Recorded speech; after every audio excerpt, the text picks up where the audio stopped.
Welcome everyone to today's webinar. I am Becky Verzak with Becker's Hospital Review. We will begin today's webinar with a presentation and we'll have time at the end of the hour for a question and answer session. We are thrilled to have Scott Becker, publisher of Becker's Healthcare, here to moderate the question and answer session. You can submit any questions you have throughout the webinar by typing them into your control panel in the space labeled "Enter a question for staff" and clicking send. We are looking forward to hearing your questions. Additionally, in about a week following the webinar, we will be sending you a copy of the presentation to the email you used to register. At this time, it is now my pleasure to start today's webinar by introducing our presenter.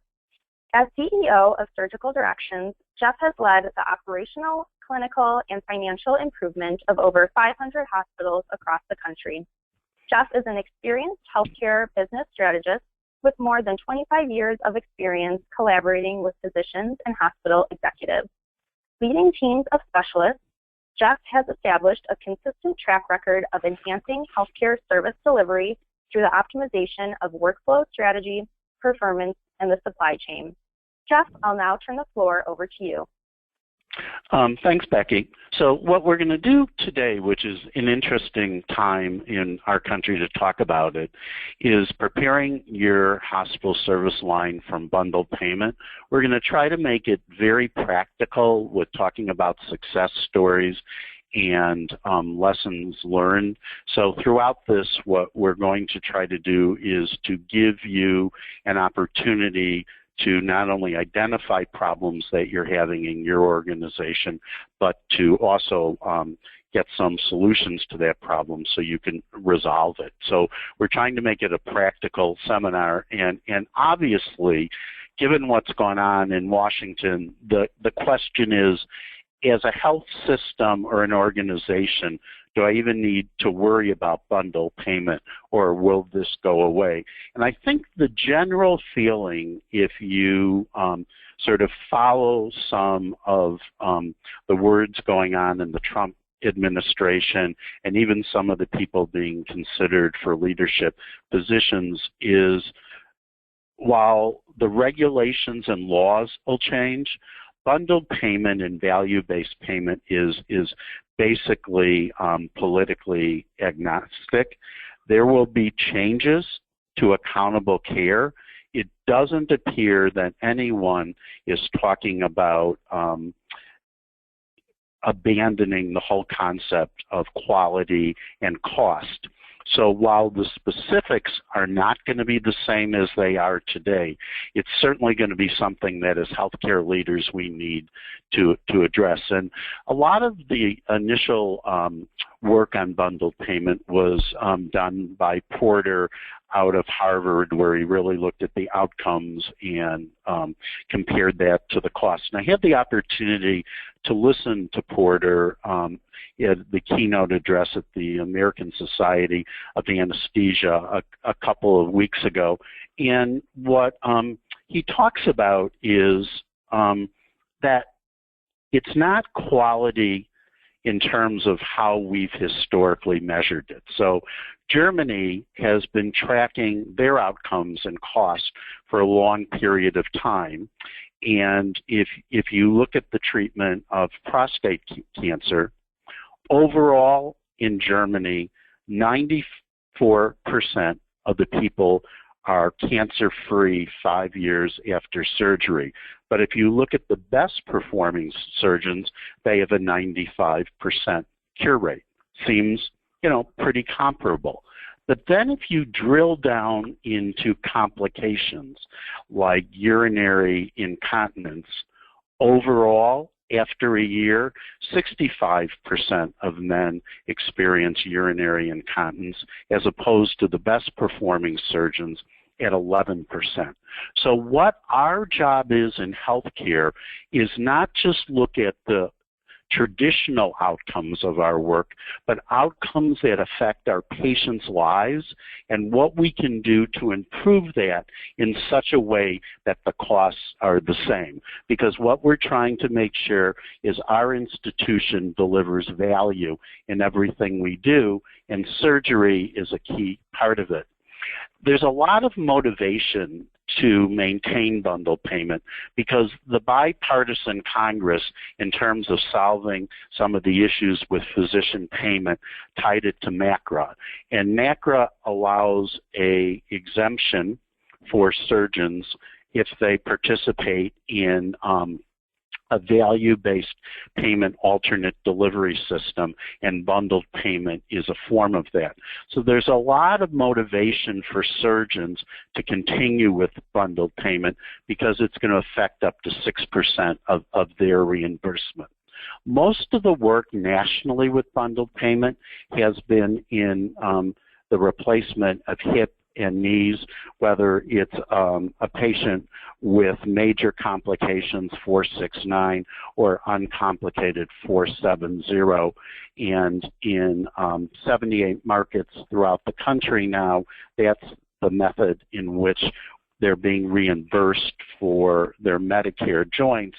More importantly, a lot of the commercial payers are moving to bundled payment because they see the value in not only reducing their cost, but improving how they can prove to their subscribers and the companies that pay their premiums that they're really doing a good job of caring for the patients. And unlike the fee-for-service world that most of us have grown up with, the new bundled payment target starts with 72 hours prior to admission, any service done in the acute stay, and at the moment it's exclusively hospitals, but as we'll talk about, it's going to migrate to an ambulatory setting for some things. It's the hospital cost, it's the surgeon's cost, it's the anesthesiologist's cost, every cost involved in it.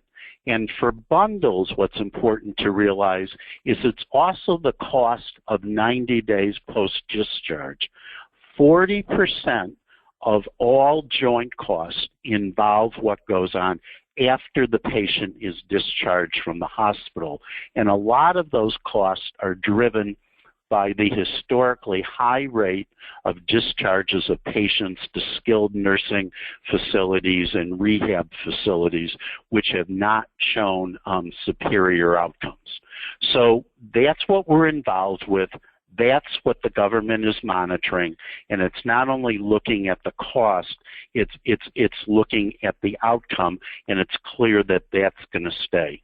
What's interesting for us to acknowledge is, in terms of the Medicare incentives, we've been on DRG payments for hospitals for a long period of time. So if we reduce costs in a hospital, that's going to affect our hospital's bottom line. It's not going to affect our incentive under a bundled payment. But there are significant opportunities there to reduce cost. And under the new bundled payment formula, what happens if our spending is below the target prices, the hospital receives a reconciliation, and it then distributes that to not only the hospital but the surgeon, and it can distribute it to other providers.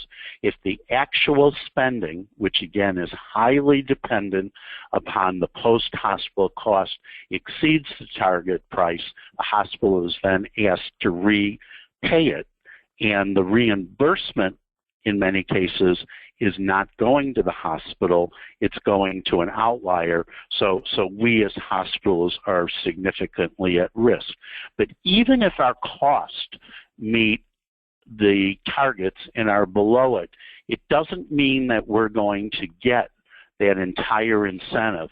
It depends upon us meeting certain quality metrics. We want to make sure the readmission rate is less than 4.6% for joints, and our surgical site infection is less than 1%. And we have high HCAHPS scores. So again, we're not only responsible for the cost, we're responsible for clinical outcomes and need to pay a lot of attention, because that's going to affect our ability to get a significant portion of our payment and the difference between making or losing money under bundled payment. We can have lots of arrangements with our surgeons and our post-acute providers, typically the greater incentives revolve around how we can pay a surgeon. And I think what's interesting, if you look at all the work that a surgeon does to take care of a patient with a joint, depending upon where you are in the country, it's a $1,300 to $1,500 surgeon's fee. If you're part of bundled payment, we can give up to 50% of that fee in addition to their base payment as gain sharing, and that's a huge motivation attracting physicians to work with us to make sure we're achieving our outcomes, because they can get an extra $600 to $700 for procedure. That's certainly an incentive in terms of what's going on. The problem is, particularly for the surgeon that has an ownership in an ASC, is why for the non-Medicare patient should they do that patient in the hospital? Because they're going to get their surgeon's fee, they're going to get the facility fee, and there's lots of incentives there. It's a particularly challenging situation going forward for hospitals because Medicare has proposed to allow Medicare knees to be done in ASCs starting in the first quarter of next year. So that's really going to change it, because now a surgeon owner of an ASC has an incentive to do the procedure there, and the thought is that they'll be able to be the bundler for that facility, which really will provide a lot of motivation. It then raises the question of, if a hospital is competing with an ASC in the market, and the surgeons have a lot of loyalty to the ASC, if the hospital wants to participate in this important orthopedic service line, should they look at either acquiring that ASC outright, or should they look at it whether they would be an investor in it? Because over time, if you don't participate in that facility, there's certainly the likelihood that you may not participate in that surgeon or those surgeons' revenue. We don't know if this will continue, but it has been proposed to expand our bundled payment models, expanding it in terms of surgery to CABGs, open heart surgery. The issue there is some of the initial work in CABGs for bundles has not been successful.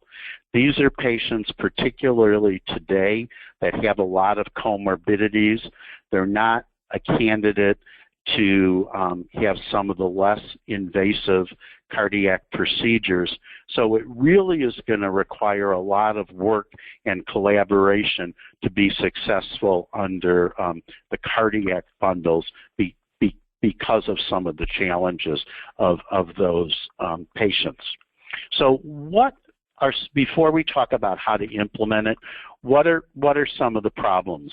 We talked about the surgeon investment in an ASC or a surgical hospital and how we counter that. Historically, with the hospital being the only one that could be the bundler for Medicare, that made a lot of sense. The challenge is with the new leadership, whether that would be expanded. I think the other challenges that we're going to talk about over the next couple of minutes is, how do you address surgeon outliers, particularly ones that use expensive joints? How do you prevent inappropriate admissions to skilled nursing facilities, which affect our cost and don't improve outcomes? How do we control that length of stay in that skilled nursing facility, and how do you deal overall with OR efficiency? So if we look at outliers, this is an actual hospital out east, and you can see there's different surgeons and they're using different joints. If you look in the middle there, there's one surgeon whose joint is costing $7,000 and his materials are costing $7,000 as the overall sort of median of $4,000. How do you address that behavior? Because there is not conclusive evidence in the literature that the more expensive joints have better outcomes. The other thing that's interesting is if you look at the price of joints in the US and go to Europe where the surgeons are using those same joints, they're typically 60% of our price in Europe. So there's a huge margin on joints. How do you address it? You certainly show the physician the information and show that physician that they're an outlier. Hopefully that will allow that physician to encourage you to talk to their manufacturer and talk about the fact that, you know, we're going to have a ceiling price on our joints, and I know you've had a long-term relationship with Dr. X, but if you can't meet our standardized price, unfortunately, we can't use it. The other thing, and we'll talk about it later, is to link the operation and governance of the OR to performance under bundled payment. If you have an outlier who has bad clinical outcomes, or let's say not optimum clinical outcomes and more expensive, what some organizations have done is included that variable in how they allocate block time and flip rooms. So if you're an outlier, you do not necessarily get a 7 o'clock block and you do not necessarily get a flip room. We're trying to use not only the carrot but the stick to deal with it. The other real issue of sort of cost to sort of address is in a lot of joints, surgeons are using antibiotics in the cement. It's about $300 more to do it, and for uncompromised patients, there hasn't been a significant improvement in clinical outcomes. So we not only want to look at the joint cost, but other variable costs that are sort of looking at and as part of the procedure. The real issue is preventing complications. You can see here some of the work that has been done in terms of complications. The most expensive one is surgical site infections, where a significant one is $100,000. If we've got a problem in our institution, we certainly all have infection control programs that help isolate it. I think the first question is this widespread, or is it limited to an individual surgeon? What we found in our work is that when SSIs are widespread, one of the places to investigate is central sterile processing. We've yet to go into an institution where SSIs have crossed among a number of physicians where there wasn't some problem in the training and supervision of staff in SSI, how they process the instruments from clean or sterile, and how they go about making sure that there's no breakdown in the transport of those institutions. We sometimes don't pay attention to some of the early parts of the perioperative process and how that can have an impact on not only our patients' outcomes but cost. This is some of the work that has been done by Bosco and Ioria out of NYU in New York. It's looking, and if you look at it in terms of the inpatient rehab and the SNFs, that purple and orange, over 6 years, they've gotten that down significantly in terms of where patients are discharged, a decrease in patients discharged to skilled nursing facilities, a dramatic discharge into patients to rehab, And what they found is the clinical outcomes of the patients discharged to the home are as good, if not better, than the discharges to SNFs.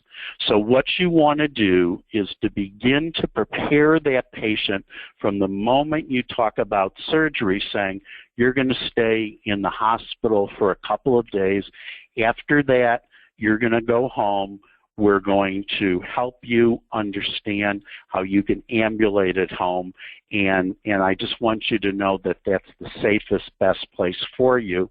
What NYU does is when that patient is discharged from home, they make sure that the home health nurse is there to greet them, because a patient and their family leaves the secure environment of a hospital. They're at home, they're older, they're elderly, they're confused, they don't know what medication to take, and the outcomes are significantly improved in terms of patient satisfaction and clinical outcomes is when that home health nurse is at home ready to greet them. The other thing that's affecting our reimbursement and affecting our ability to meet our patients' needs is CAHPS scores. These are some of the questions that are on there, some of the things that have impacted it. Organizations that have low CAHPS scores, some of the things that pop out are the quietness of the hospital environment. Patients are uncomfortable, they want to sleep, and that overhead pager, that noisy hallway has a significant impact on how they respond. And we've also talked about sort of the care transitions. If you've got a difficult patient and you pick that up through the pre-anesthesia assessment, what you might want is for that home health nurse to go to that patient's home before they have surgery to help familiarize them what it's going to be like, and are there certain things we can put in place that'll help them get around, making sure they know how to use a walker even prior to surgery, helping things to help them ambulate and get to the bathroom. All of those things about talking to the patient ahead of time are ones that have a huge impact on surgeon satisfaction and a huge impact on outcomes. If you've got some problems with your patient satisfaction scores, you really want to spend time with your surgeons and nurses looking at what are the issues behind those scores. Is there anything we can do to our hospital environment or our call system to improve the scores? Other issues that are common is patients are confused about their medication, and helping to help our physicians understand that they've got to explain it, making sure our nurses are validating that. It's normally not that there's a problem with our entire surgical staff. What normally happens is there's 2 or 3 physician outliers that are affecting our scores. It's identifying who those outliers are, and in a nurturing way help them to understand what it is in terms of that they have to improve upon. So with that basics, what are really the keys to success? As we've looked at hospitals that are succeeding under bundled payment, there's a couple of common characteristics. They do a good job with surgeon education. Why is bundled payment important? They provide metrics. They've identified surgeon and anesthesia leadership to drive the process. They put in place performance improvement teams to change the manner we organize and deliver care. They're using anesthesia as a co-facilitator to drive the process. And they're identifying things that motivate a physician about the fact that it's not only a negative, we're going to do things to make your life better. And as we improve OR efficiency And what we found highly helpful is reducing case time. So a surgeon can do 1 to 2 more procedures a day in their block. They're able to make maybe 10, 15, 20% more income. They feel like their time is being valued. That's what's really helping to drive it, this whole success. And it really does start with education, helping the physician to understand what is included in the bundle and why talking about what's going to go on after the patient's discharge from the hospital is important, helping them to understand what best practices, as demonstrated conclusively in the literature, have the best clinical outcomes, have the most financial success, and the importance of having good clinical outcomes, having our cost under control, and how that will affect the physician's income under the new MACRA reimbursement requirements. Again, helping them understand that it's the continuum of care over 90 days and what's really required as we go about making these changes. It all starts with OR governance. And what we find are better performing organizations have a collaborative governance structure where surgeons, nurses, and anesthesia along with hospital leadership come together and say, we're not only going to talk about how we can succeed under bundled payment, but we're going to talk about how we run the OR. What are our objectives? How do we allocate our time in terms of block? How do we improve our efficiency as measured by on-time starts, turnover time, and case time? You've got to integrate bundled payment in the day-to-day operations of the OR. That's where you're able to provide some carrots. If you're doing well in terms of your cost and patient satisfaction, that might get you a higher level of preference for block time. If your costs are twice what our mean costs are and you're having issues with surgical site infections, maybe that means that you don't get a flip room as a surgeon.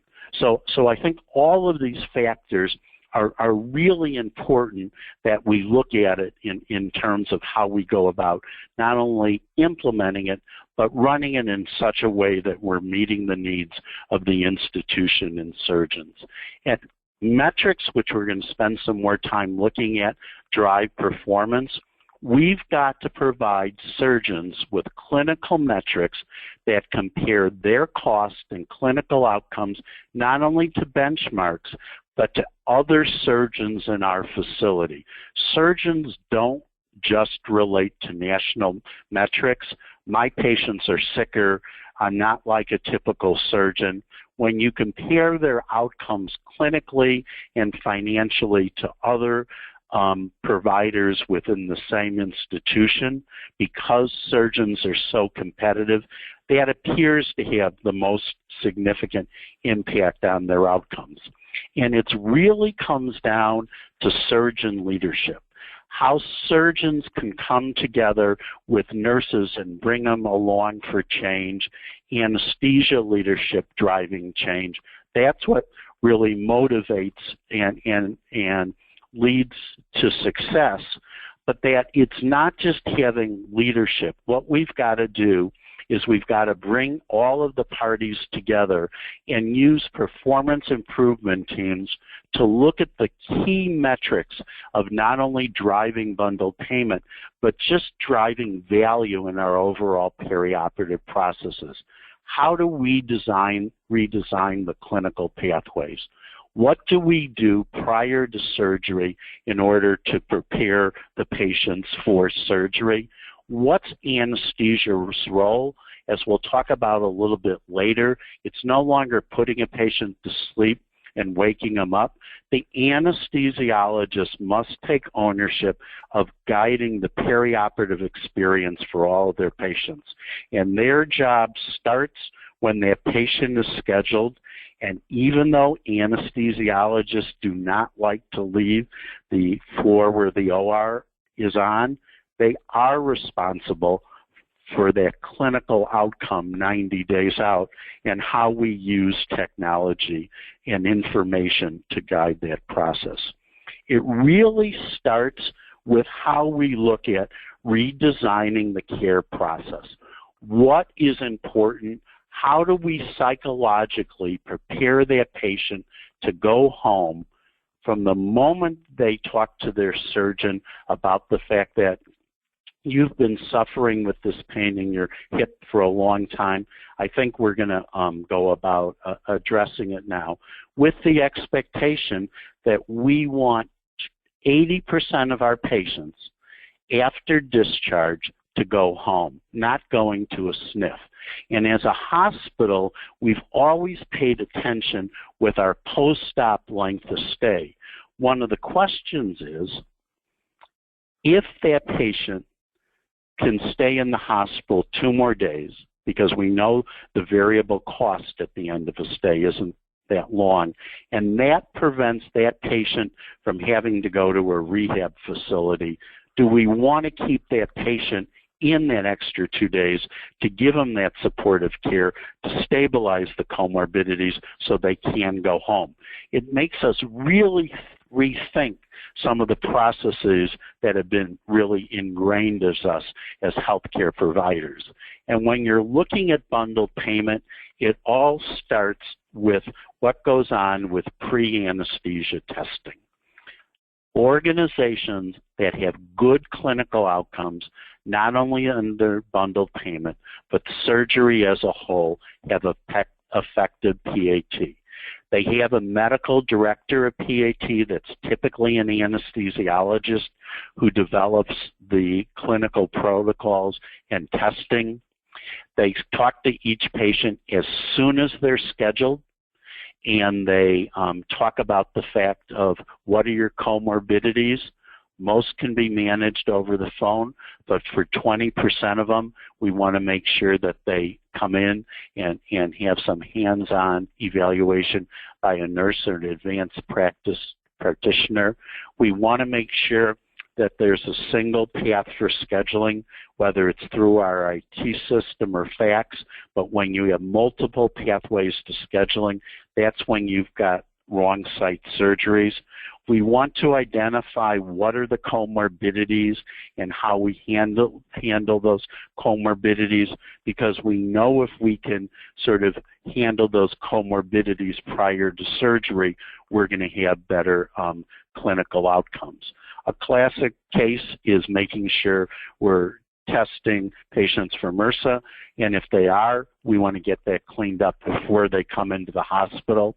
If they're a patient that has a problem with anemia, we want to manage that prior to surgery, because we know if a patient comes in and they're anemic, they have a much higher risk of having a blood transfusion and all of the problems associated with that and the cost. If they're on Coumadin or another blood thinner, at the point of scheduling, we want to talk to their primary care physician. We want to talk to their cardiologist and having a bridging strategy so we know there's no problems the day of surgery. All of this orchestration needs to go on from the point that the patient is scheduled in terms of having really good outcomes. I don't think we can stress enough the role of anesthesia in driving early ambulation, early discharge, and really improving clinical outcomes. It talks about helping to guide and medically direct that pre-anesthesia program. One of the major reasons for problems in ambulation is pain management, and what we want to do is we want to make sure that anesthesiologist, in conjunction with the surgeon, has a pain management strategy so our patients, particularly joints, are up in within an hour of having surgery in PACU. They're ambulating, they're able to walk to the bathroom on their own, and they're able to walk up steps. Increasingly, with some of the new regional pain management like Exparel. We're seeing 80% of our patients being able to ambulate within an hour of surgery, and that's really key. A lot of it is advanced recovery, not only with pain management, but making sure we don't use opiates and trying to minimize opiates because of the problems and fluid management. So let's look at an example, and this is an actual hospital, it's not made up, of a surgeon scorecard. And you can see this is how you want to set up your scorecards, where you list each of the surgeons and compare them to each other. You list what the sort of benchmarks are on the top of how you want them to perform in terms of 30-day readmissions or complications or length of stay. If you look at it and go from the third from the bottom, Dr. H, this is very typical. It's a surgeon that has a fairly, high rate of complications. More importantly, it's a surgeon who has relatively high cost, and that would be a surgeon where we would really look at the fact of you're not doing a lot of volume, you're having some outcome issues. Are you really the surgeon that we want to give flip rooms to? Your 30-day readmissions are 11% as opposed to our benchmark target of 3.6%. This is where you can really use that surgical services executive committee to sort of use your operations to guide performance. It's not only looking at clinical outcomes, but it's helping the surgeon to understand their HCAHPS scores, what is the target, and how do they score in each of the important questions. Ones that surgeons can control is explaining the care plan and side effects in guiding this. And what it is you've got a governance body that can allocate time, but the anesthesiologist's job is to really operationalize this. So what you want to do is to have your anesthesiologist and your nurses and your pre-anesthesia nurses come together every day, typically in the late afternoon, maybe 2 o'clock. You want to go over all of your patients for the next 4 days of surgery. Are they clinically optimized? Do we have the joints in? Are there any issues with who we're going to assign staff? You begin to look at those patient charts 4 days prior to surgery, 3 days, 2 days, and 1 day prior to surgery. An organization that, once they get this process down, that opens 100 rooms, ORs a day, can have a daily huddle that takes less than 90 minutes. Most hospitals can complete their daily huddles in a half hour to an hour. That's taking the governance body and operationalizing it in such a point where it really helps to overcome it. And if we do a good job on that, the surgery goes well and the patient does better, because this is an example of an ASC that, in fact, one of our medical directors is operating. You can see him in the top quartile of the screen. Their joint patients, an hour after surgery, are actually walking up the steps. They're going home, and they're doing great clinically. So that's how we organize the care. But how do we motivate the surgeons, and how do we really look at some of our costs? What we found is the most effective way to motivate a surgeon is to address the elephant in the room, case time. How do we reduce surgical case time so that a surgeon can complete more procedures in their 8-hour block than they could complete or undertake in any other facility in the market. This is some of the work that's been done at NYU, which I think is really a leader not only in bundled payment, but looking at overall efficiency. Their problem is they're a national center of excellence for orthopedic surgery. They have a huge growing demand for volume. They're building a new hospital, but they can't accommodate all the volume. So their only variable that they could do to accommodate their growing volume was to reduce case time.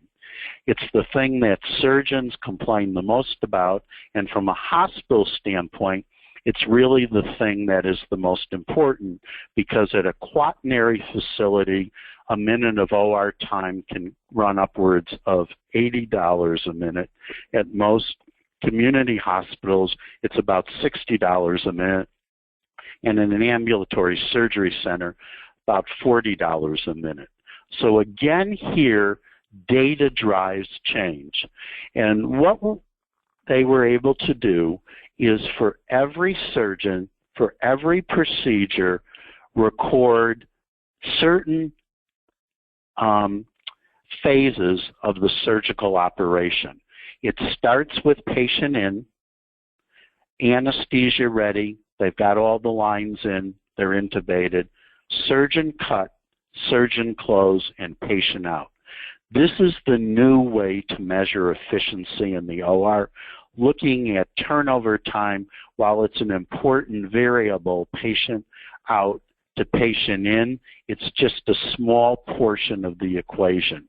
And what they were able to do is by surgeon, and we sort of presented some of the aggregate facilities here, they were able to look at how they were doing. And what you can see is a lot of the variation is not in what's in the red, it's in the light blue. We really want to compare anesthetists, how long it takes them from patient in the room to anesthesia ready and close to patient out.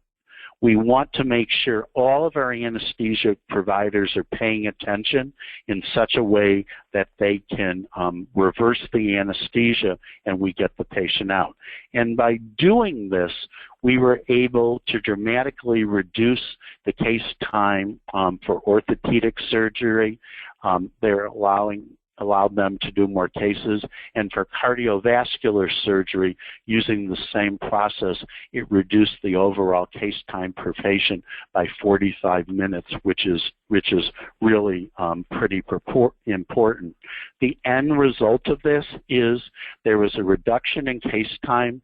It allowed them to increase the overall surgical volume, and then by doing that, they not only had improved outcomes, but they were able to establish a higher ranking in some of the national ranking systems, which obviously is an objective for a destination organization. So what we're finding is if you apply the principles of value-based payment, which bundled payment is just part of the mechanism to do, it really gives every organization we've looked at the opportunity to grow their revenue, to grow their profitability, and to really improve the value of what they're providing for patients. Again, it's politically agnostic. Some of the rules and timing are going to change, but it most likely will not impact sort of this national trend that's gone on over a number of years to drive perioperative performance. So what I'd like to do now is to turn it over to Scott, who I think is going to moderate some questions and discussion. Great. Thank you, Jeff. Let me ask you a question. We've got about 10 different questions that came from the audience. You've kept the audience engaged because 95% are still on the phone. Before we get into the specific questions, could you answer two questions for me? How did you get started in surgical directions? And then second is, what does a typical engagement look like? How do you get started with a typical engagement? just to give the audience some background on what you do. Yeah, well, I think in terms of how I got started with surgical directions, I was working on another consulting firm that I led, Health Directions, which really dealt with the hospital employment of physicians. And I kept on getting questions from my clients. I'm having problems with my anesthesiologist. What can you do to help me with my anesthesia problem? And then as we began to look at it, it was almost like the canary in the coal mine. While there might be some issues with the anesthesia, what we really basically found is that most perioperative services were not well organized, and anesthesia and surgeons were just reacting to that. So in terms of how we work with clients, and I'll make it brief because I do not want to make this commercial, we basically try to sit down with our clients and understand their issues and what their objectives are, and then use a lot of these governance and transformation processes so we change the culture. Thanks, Scott. Great. Let me start with some specific questions. Somebody asked, how can you leverage bundled payments to grow surgical market share and compete with surgeon-owned ASCs? Can you address that? Yeah, so I think that's one of the major questions that we're all struggling with. And to put it into context, you're a hospital, you're in a community, a mile and a half down the road is an ASC. Your surgeons have an ownership in the ASC. They take all of their healthy orthopedic patients to the ASC, and you're getting their sicker patients with it. Presently, because the hospital under the mandatory program is the only organization that is the bundler, it allows tremendous opportunities for the surgeon to work with you on the Medicare patients to get that incentive and to share in the incentive by doing a discharge. But what you really have to do as a hospital, and we've seen this in multiple markets, is you can't use the excuse we're a hospital and we have a sicker population. Your competition is that surgeon-owned ASC.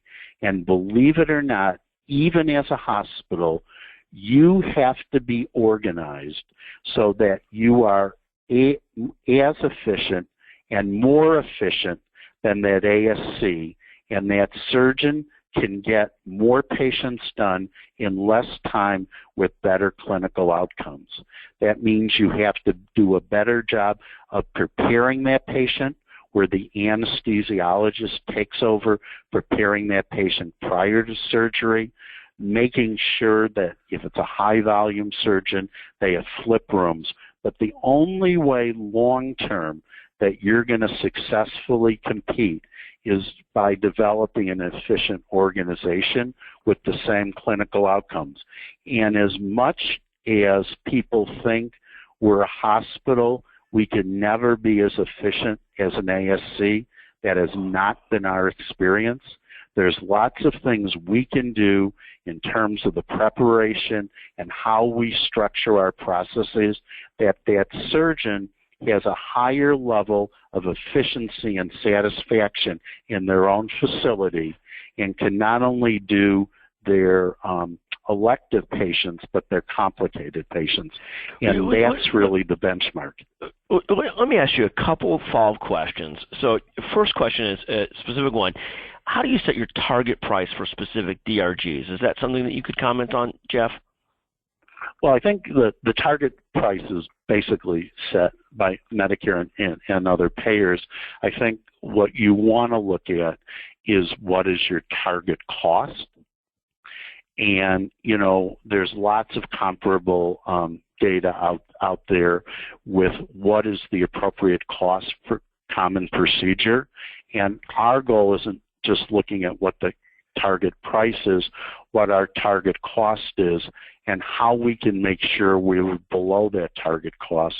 The major variable in that are supplies, and it's comparing the supplies that every surgeon uses and looking at who's best performing, and then beginning to question any surgeon whose variable cost is higher than another's, and looking at it down to, just the cement and everything that's used. But it's very surgeon specific, it's very institution specific, and then you begin to look at their preference cards and you eliminate from preference cards any supply that has not been viewed as contributing to outcome. Let me ask you another follow-up question. The question goes like, there's been a lot of discussions and consults regarding CJR and bundles and so forth. What is the biggest challenge to making change, the single biggest challenge to making change, and why do hospitals still have trouble getting this done? I don't think it's any surprise to anyone listening on this call. The biggest challenge to making change is surgeon and physician resistance. I think it's the thing that frustrates us in healthcare. And there's a couple of common themes of organizations that have done an effective job. It's putting in the governance structure that we've talked about. It's using information to drive behavior. But you're never going to get a nurse or a business person to tell a surgeon that they have to change.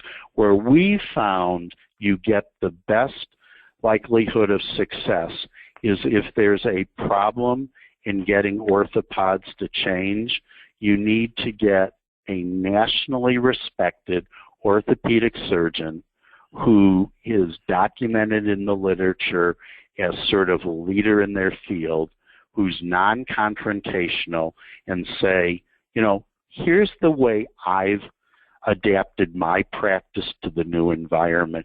Here's what my outcomes are. Here are my costs.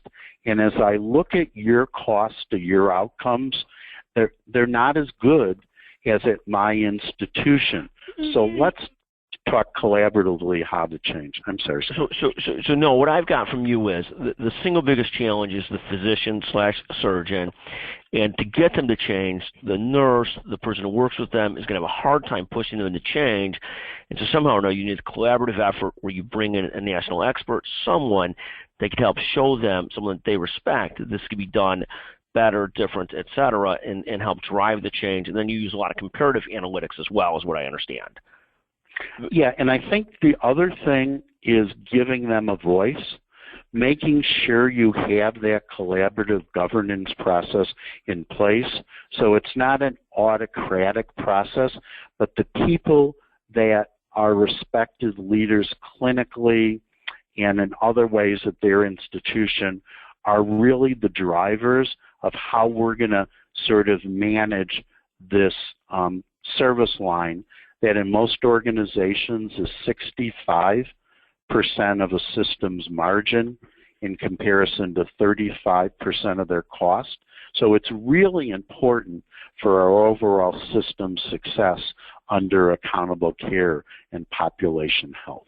Gotcha. Let me ask you, we've got a number of other questions, and if it's okay with you, Jeff, we'll go past the hour, and we'll invite our audience to stay on for as long as they'd like. But if you have another 10 minutes or so, we can get through some more of these questions, if that's okay with you, Sure. Jeff?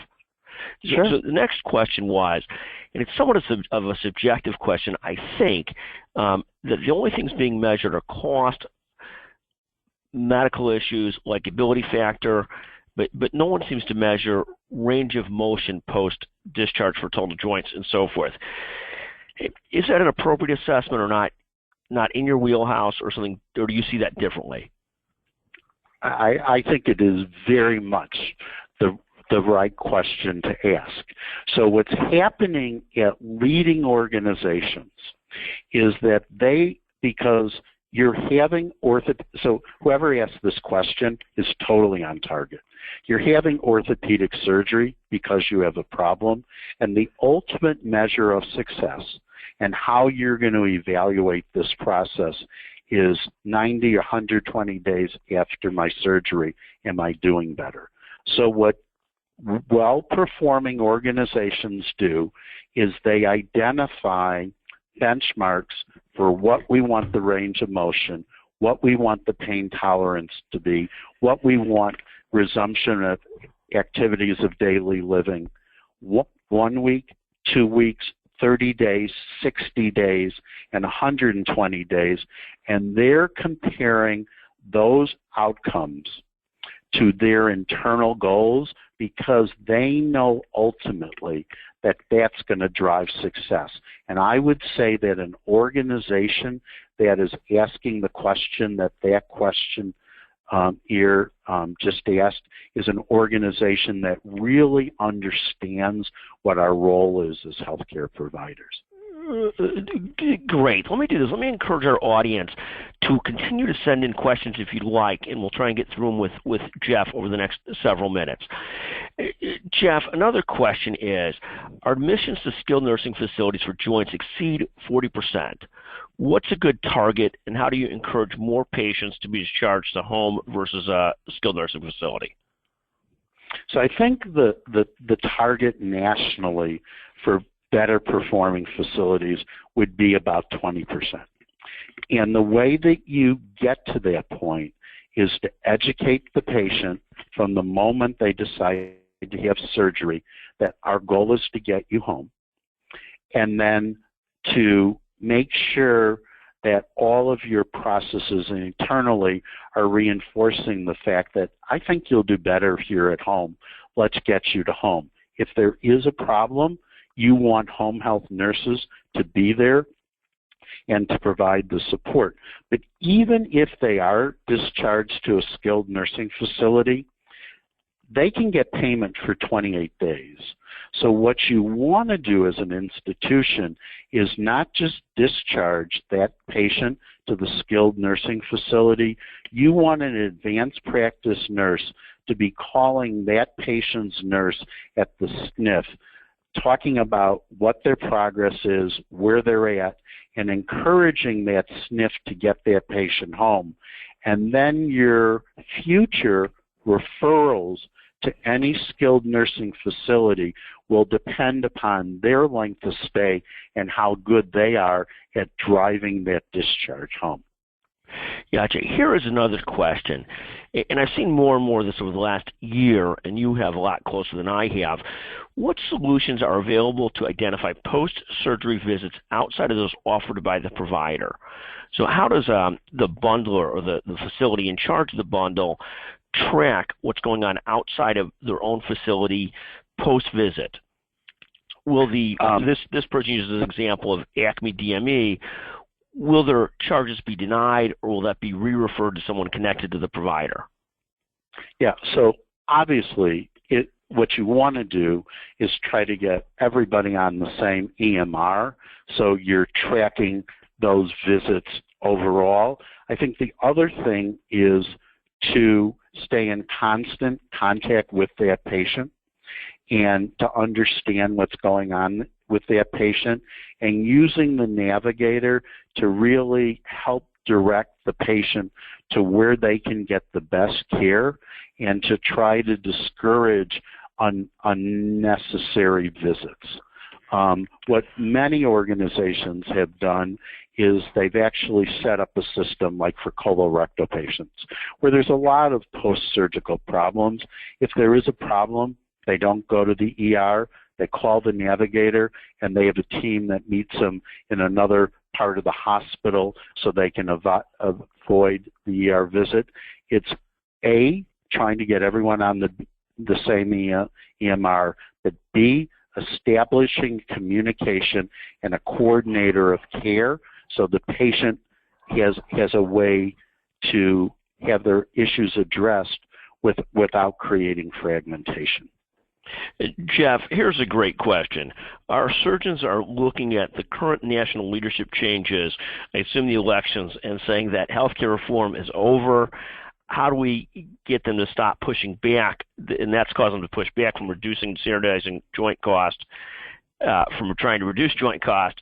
How can you overcome this resistance to say, and I think you mentioned this at the start of your talk, that even though this might have been Medicare-centric, it's really all payers that this is really critical for. But how do you get them to overcome this resistance, or the new resistance? We don't have to worry about this because. Well, I think sort of the most telling thing is one of the most recent sort of evaluations of the importance of value-based payment was co-authored by Newt Gingrich, who certainly was not aligned with advocating Obamacare. And the conclusion of this recent report that Newt Gingrich co-authored was value-based payment is here to stay. It is the answer to some of our problems. So again, it's reinforcing the fact that if you want to stick your head in the sand, you can do it, but ultimately it's going to affect your reimbursement as a surgeon. MACRA was a bipartisan answer to some of the problems with the sustainable growth formula for physician reimbursement. It's dosage and frequency. It's constantly providing information to question a surgeon's rejection of that. Gotcha. So under this administration, or the new administration, bundled payments and value-based care are likely here to stay in whatever format they take. You're likely to keep on seeing it. Next question, Jeff, is ASCs. How will ASCs fare under bundled care? Do you do a lot of work with ASCs? What preparation should they be doing? Can they pass risk on to their surgeons? Any thoughts on that?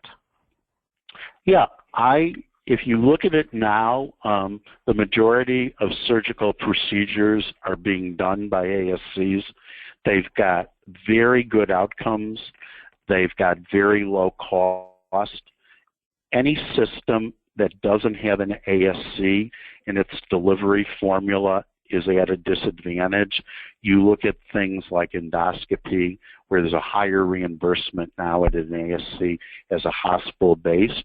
So I think as sort of leaders in health system development, we've got to make sure that we have the appropriate facilities to manage the appropriate illnesses.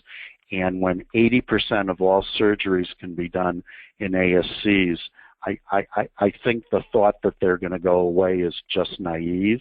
They're here to stay, and we've got to find a way to either work with them or to include them in our delivery mix. Gotcha. And then on infections, SSIs, how do organizations begin to address infection issues, and what's a target percentage for infection issues? So I think the American Society of Surgery, American College of Surgery, and some of the others look at an overall target rate of 1% or less. Best performing organizations look at 0 SSIs. 1 SSI is a cause for alarm. I think it's a top-down approach. Is our problem limited to one surgeon or a couple surgeons or one procedure, or is it pervasive? There's a different strategy to deal with something that's pervasive or single surgeon oriented. But again, I don't think enough organizations pay attention to the education and motivation of the staff in Central Sterile. It's usually located in the basement. It's usually people that have a high school education. They're reimbursed at a rate that might match what McDonald's is in a marketplace, yet they have a huge impact on our overall clinical outcomes. So it's paying attention to every component of the surgical process, and how do we motivate everybody to understand their importance in the process. Great.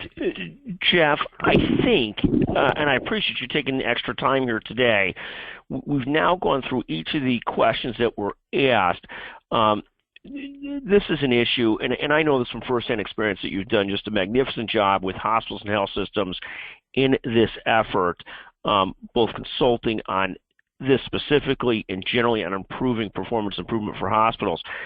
Can you share with us your email address for those that are still on, and we'll have your contact information as well, and the easiest way to get in touch with you? Yeah, just certainly you can access our website at www.surgicaldirections.com. That's the easiest, and answer your questions, but please feel free to reach out to me personally, jpeters@surgicaldirections.com, and my number is 312-870-5608. And Scott, I can't thank you enough for taking the time to facilitate this. It's really been fun. Such a pleasure. Thank you very much. I know the audience stayed on largely through the entire thing. A terrific effort to be informative and not a sales pitch, so thank you greatly. Just a terrific presentation. And to our audience, thank you for joining us as well. Jeff will follow up with you shortly. Thank you, sir. Bye now.